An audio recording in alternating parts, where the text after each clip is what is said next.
আপনারা যারা বলছেন যে ফারাক্কা ব্যারেজের যে গেটগুলো খুলে দেওয়া হয়েছে সেই গেটের খুলে দেওয়ার কারণে সেই পানি আমাদের তিস্তা অববাহিকা বা রংপুর অঞ্চল নিমজ্জিত হবে কিনা, আজকে শুধুমাত্র তাদের উদ্দেশ্যেই এই ভিডিওটি।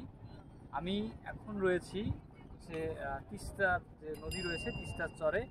তো আমি আপনাদের একটু দেখাই যে আসলে এই যে তিস্তা নদী রয়েছে এখানে কিন্তু পানি নেই, এখানে কিন্তু পানি নেই।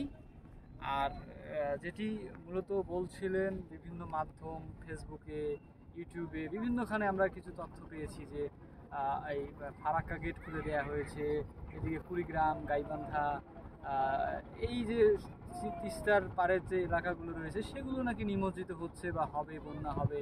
আসলে এখানে এই ফারাক্কার পানি দিয়ে আমাদের এই উত্তরবঙ্গের কুড়িগ্রাম বলেন, গাইবান্ধা বলেন, এই এলাকাগুলোতে বন্যা হওয়ার কোনো সম্ভাবনা নেই।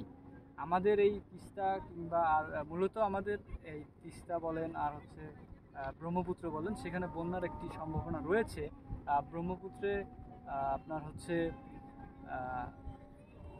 আসামে যদি বৃষ্টিপাত বেশি হয় কিংবা আসামের যে পানি ছেড়ে দেওয়া হয় সেই পানির ফলে কিন্তু আমাদের ব্রহ্মপুত্রে বন্যা হয়। এটি প্রতি বছরে হচ্ছে 2 থেকে 3 বার।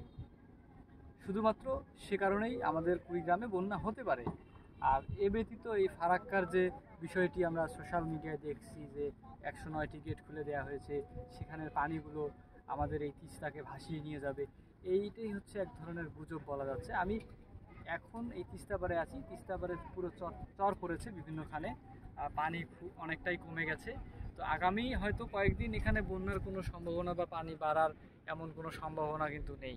তো সর্বোপরি যেটি বলতে চাচ্ছি যে যে আমরা ফেসবুক কিংবা সোশ্যাল মিডিয়ায় যে তথ্যগুলো দেখি সেগুলো অথেন্টিক কিনা, সেই তথ্যগুলো কিন্তু আমরা একটু জাস্টিফাই করে অথেন্টিক কোনো মাধ্যমে আমরা জানতে পেরেছি কিনা সেগুলো জানার পর কিন্তু সেগুলো আমাদের মানা কিংবা ফেসবুকে ছড়ানো উচিত। তার আগে কিন্তু আসলে এটি ছড়িয়ে দেওয়া মূলত ঠিক নেই, এটি গুজব আকারে ছড়াচ্ছে।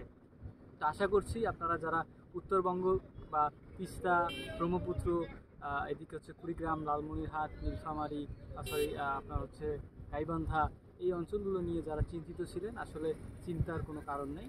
এদিকে বন্যার কোনো পূর্বাভাস আপাতত নেই, আমি এটি আপনাদেরকে বলতে পারি বা বলতে চাচ্ছি।